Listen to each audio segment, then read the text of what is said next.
Avec quel candidat de télé-réalité es-tu vraiment proche?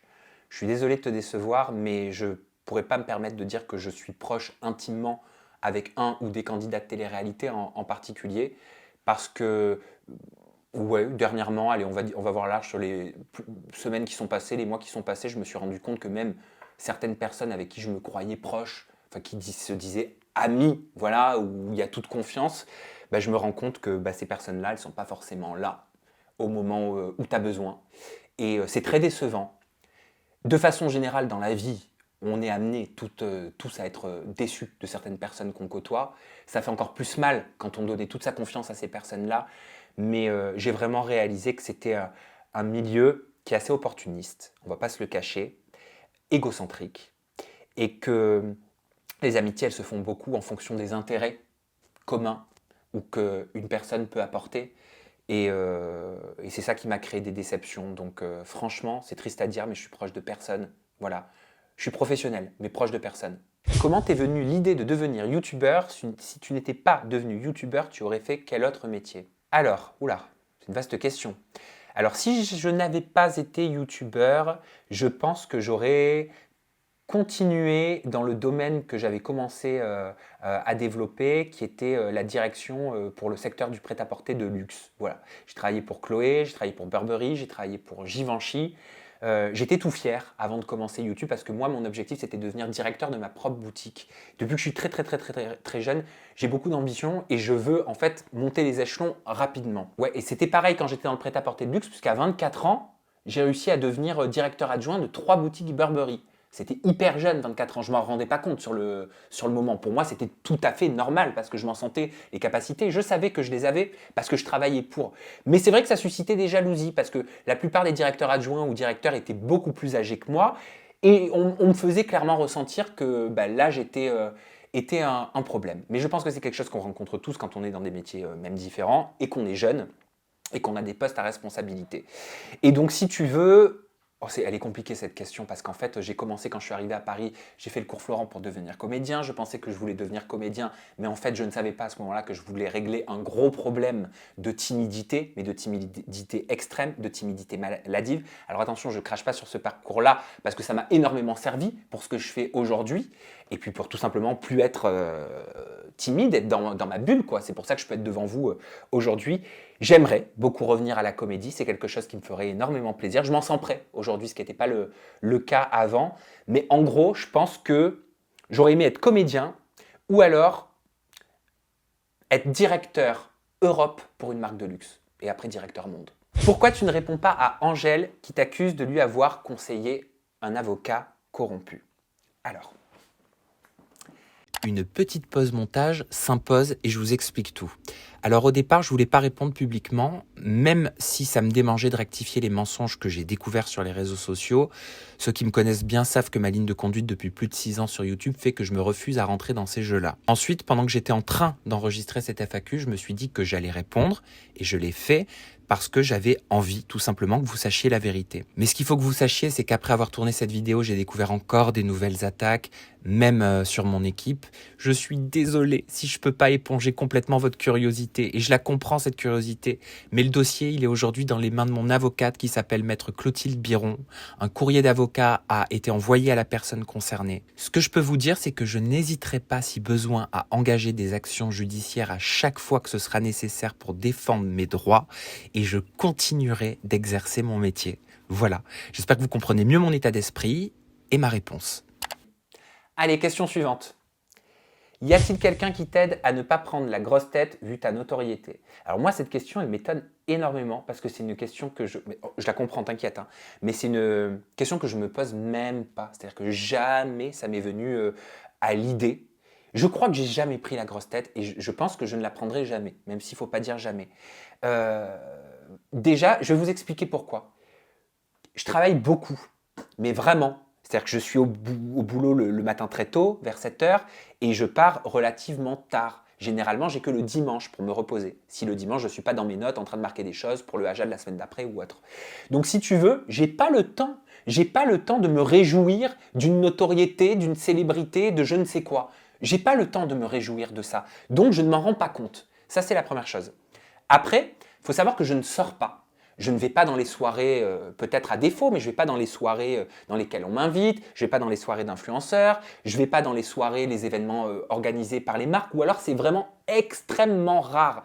Au contraire, j'aime pas ça. J'aime pas le m'as-tu vu. Je n'aime pas me montrer. Je n'aime pas me mettre en avant de cette façon-là. Moi, ce que j'aime, c'est travailler, aller jusqu'au bout de mes propositions et mettre mes vidéos en ligne et passer du bon temps avec les gens avec qui je travaille. Voilà. Et en plus, vous savez que je suis un gros stressé. Donc, si en plus je dois me rajouter des soirées, des machins, de faut se montrer, faut faire genre, faut faire ci, faut faire ça, franchement, ça, non, pas du tout. Je pense que, attention, je critique pas. Parce que j'aurais pu me laisser aller à ça si j'avais été plus jeune, genre à 20 ans. 20 ans, j'aurais kiffé.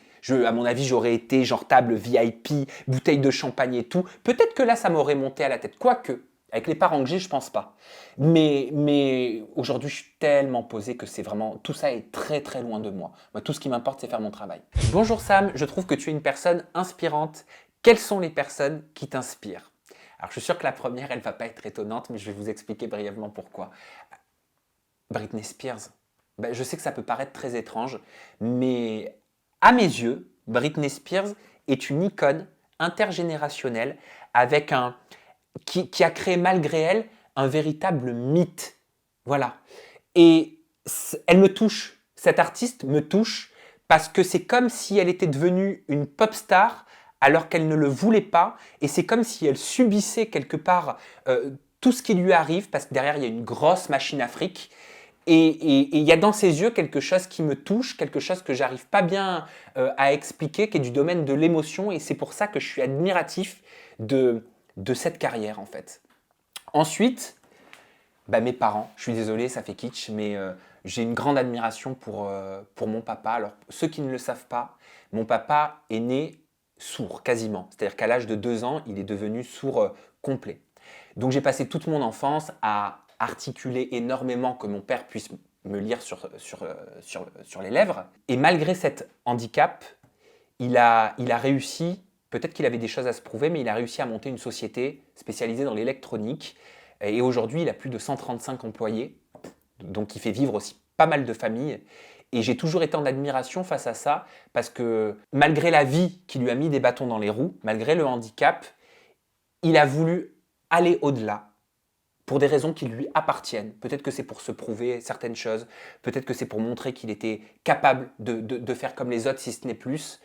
Et je suis admiratif de ce parcours-là, parce que je ne sais pas si moi j'aurais eu le courage de faire tout ça avec un handicap aussi sévère que celui-là. Ensuite, ma maman, parce que bah, comme toutes les mamans, c'est une femme admirable je pense que c'est grâce à elle que j'ai les pieds sur terre, tout simplement. Voilà, j'ai reçu énormément d'amour, j'ai baigné dans un cocon d'amour, et je suis admiratif de tout cet amour qu'elle a donné à ma sœur et à moi, à son niveau aussi, malgré les handicaps qu'elle a eus dans la vie. Alors, ce n'était pas des handicaps physiques. Sa propre mère l'a abandonnée quand elle était toute petite. Elle s'est fait élever par une belle-mère et un père qui ne s'occupait pas du tout d'elle, qui n'était pas présent, et une belle-mère qui les tabassait, elle et sa sœur, et qui les enfermait, qui leur ont fait une vie d'enfer et qui leur ont fait ne pas avoir d'enfance. Et malgré ça, ma mère nous a donné tout l'amour du monde, et je trouve que c'est la meilleure des mamans. Sabrina, Jinda et Zoubir sont-ils tes employés? Alors non. Les mots sont importants. Employé, ça sous-entend un statut de salarié. Or, Zoubir, Sabrina, Jinda, les personnes avec qui je peux travailler, en tout cas sur Aja en termes de chroniqueurs, sont ce qu'on appelle en freelance ou alors ont des auto-entreprises. Voilà. Ça veut dire qu'ils me facturent à l'émission, tout simplement. Regrettes-tu d'avoir mis en lumière le mouvement d'Angèle contre les anges? Je regrette pas du tout. Et au contraire, j'en suis fier. Et si c'était à refaire, je referais exactement la même chose. Je ne regrette pas de l'avoir mis en lumière parce que sur l'instant T, je pense que cette prise de parole, c'était un besoin. Et cette prise de parole, elle a montré qu'il y avait un problème quelque part. Et qu'il n'est jamais honteux dans une industrie ou même dans une famille d'oser mettre l'accent et pointer le doigt sur un problème, à condition que ce soit dans une optique non pas destructrice, mais de faire avancer les choses, de contribuer à ce que les choses se corrigent. Et il faut quand même garder à l'esprit que bien avant le mouvement Stop Harcèlement, je n'ai pas hésité une seule seconde de par le passé. Mes vidéos sont encore disponibles avec les dates qui montrent à quelle période je les ai sorties.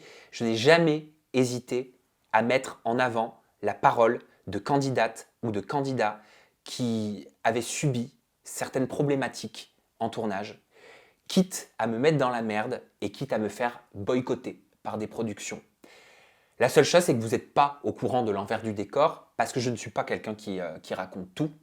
Peut-être qu'un jour, je vous raconterai tout en détail, mais regardez mes interviews avec Céline Morel, regardez mes interviews avec Natania, regardez mes interviews avec Oksana, regardez mes interviews avec Sarah Van Elst, pour ne citer qu'elle. Ça fait déjà plusieurs années que je n'ai pas eu peur d'alerter sur certaines dérives, parce qu'encore une fois, je pense que ce n'est pas un drame de pointer du doigt quelque chose qui ne va pas et de vouloir le corriger. C'est tout. Il faut savoir quand même une chose, hein, c'est que quand on a une chaîne YouTube comme moi, qu'on est journaliste et qu'on diffuse ce genre de témoignages, derrière ça ne plaît pas. Derrière, il y a plein de problèmes. Et les problèmes, il faut les assumer. D'accord? Et des problèmes, j'en ai eu. Voilà. Et je ne regrette pas, malgré ça, de l'avoir fait. Je ne regrette pas parce que je l'ai fait avec le cœur et parce que c'est ce qui me semblait juste. Et si demain il faut le faire à nouveau, je n'hésiterai pas à le refaire.